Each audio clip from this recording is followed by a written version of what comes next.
Comment mémoriser un profil pour le sauver automatiquement en élément standard pour pouvoir le dessiner après au kilomètre?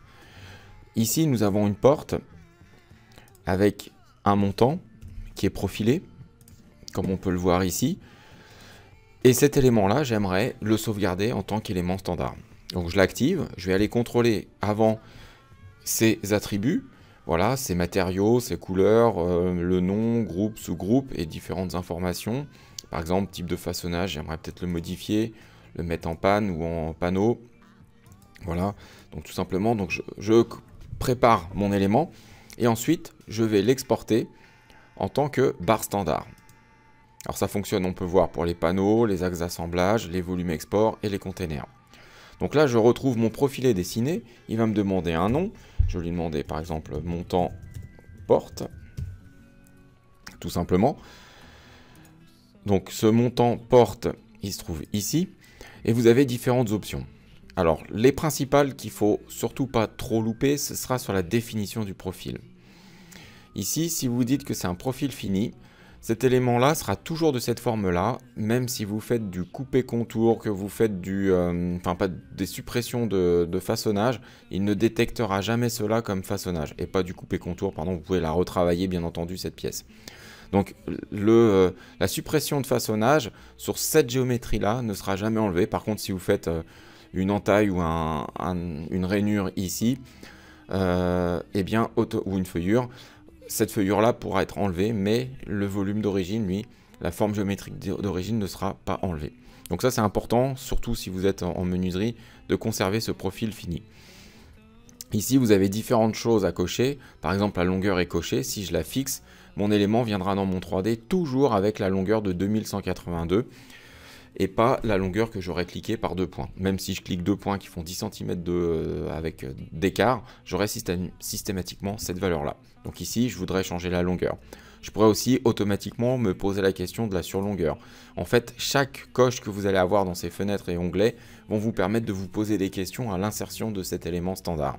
Par exemple, dans Général, je vais pouvoir lui demander de nouveau le matériau ou définir pas matériau, mais un nom, un groupe, un sous-groupe. Définir un matériau par défaut avec une palette de couleurs. Je peux encore aller le modifier s'il le faut en cliquant sur cet élément-là. Le chêne, c'est peut-être pas la bonne texture, j'aimerais en mettre une autre ou autre. Voilà.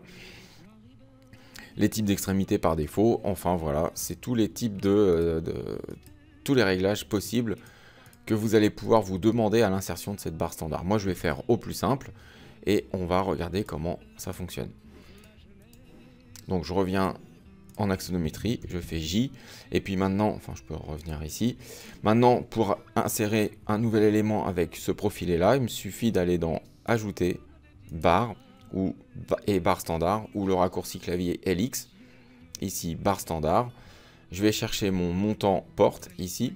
Et puis, je vais pouvoir le dessiner par rapport à cette arête-là, par exemple. Tac, je clique, je zoome, je fais la roulette, et on voit que mon élément s'est mis en position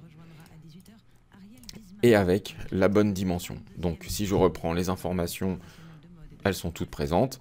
Et si je souhaite, dans Extra, supprimer des façonnages, eh bien, il m'en détecte aucun parce que pour lui, c'est un profil dit fini.